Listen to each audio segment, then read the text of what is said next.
Hey friends, welcome back to Shawnee on the Spot.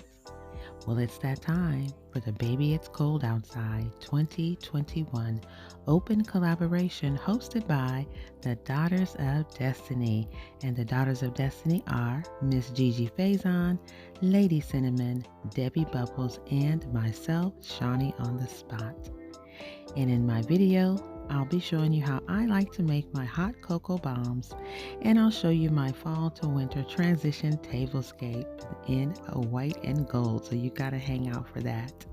Now here on my little tray, I'm just showing you some of the ingredients that I will be using to make my hot cocoa bombs.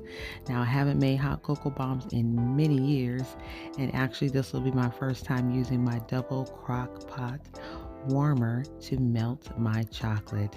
And y'all, it turned out pretty good. So if you hang out a minute, I will show you how I did it all. Now, when making hot cocoa bombs, you do want to use a really good chocolate. I like to use a semi-sweet chocolate, and I'm using both a milk chocolate and a white chocolate as well. And for the first time, again, I'm using my double crock pot warmer to melt my chocolate.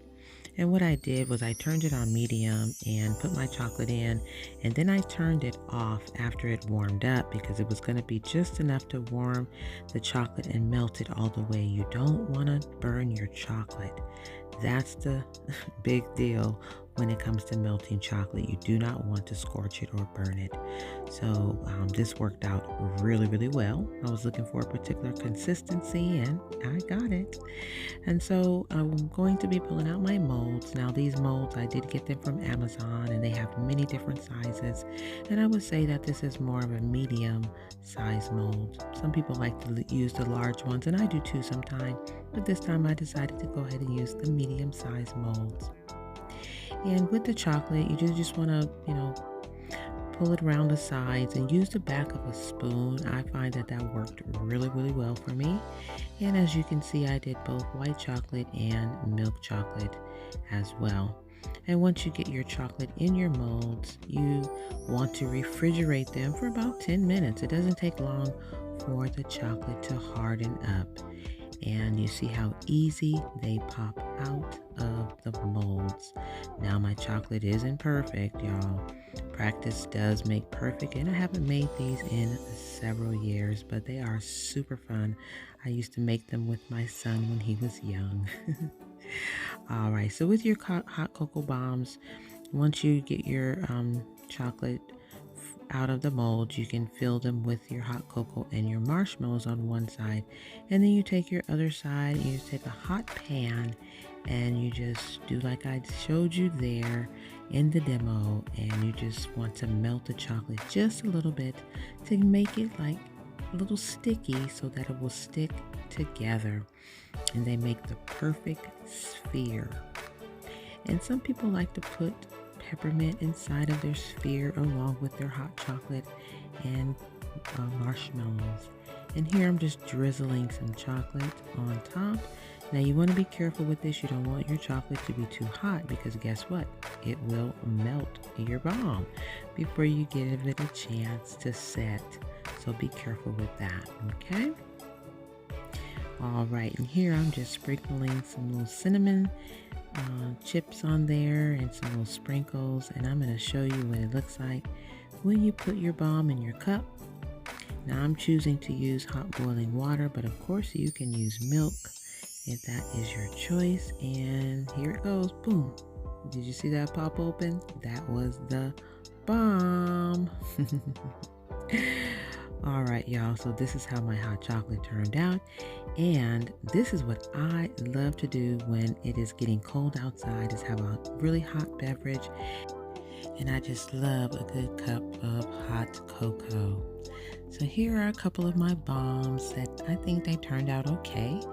And again, my cup that I made, if you saw my invite video, you saw me make this cup with my Cricut, and it says hot cocoa and Christmas movies. And see, I told you I was going to be doing just that.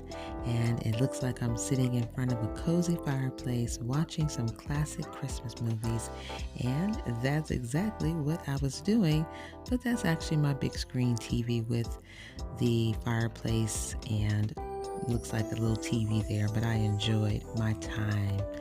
So now, y'all, I want to transition over and show you a beautiful tablescape that I came up with in white and gold.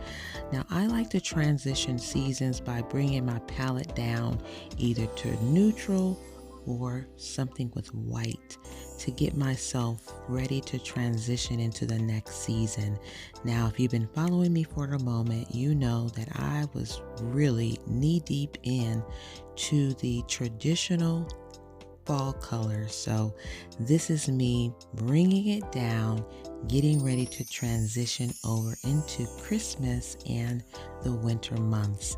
And so here is my rendition of the fall to winter transition tablescape to give you an idea on how you can just transition, bring your colors down to get ready to bring them back up, y'all. So I'm using some things that I've already had on hand that I showed that was on the table before the display here or the reveal. And again, I'm not spending any money this season. So everything that you'll be seeing me decorate for the holiday season will be things that I've already had on hand and showing you how you do not have to, unless you want to, spend money on this season. You can pull out those bins and those boxes where you packed your holiday goodies away and pull them out and mix and match. See what works, what you like, right? It's about what you love to look at in your home.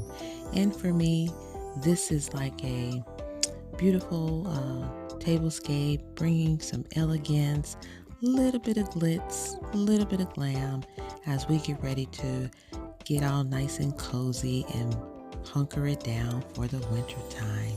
So again, this is my transition tablescape, and everything that you see here I've had at least for a year or two. Some items more than that. Those pumpkins, I got those actually last year at Home Goods, and you may have saw those in a haul that I did last fall.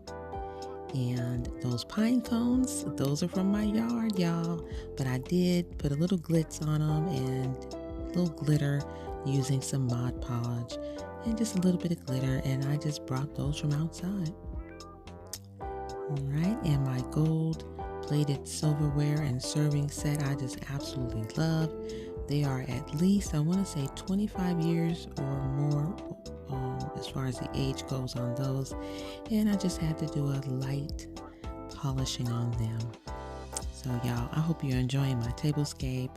I want to let you know again, this is a Daughters of Destiny collaboration, and so I want you to be sure to check them out. Again, Miss Gigi Faison, Debbie Bubbles, Lady Cinnamon, and myself, and be sure to check out the playlist and see all the wonderful content creators of what they came up with.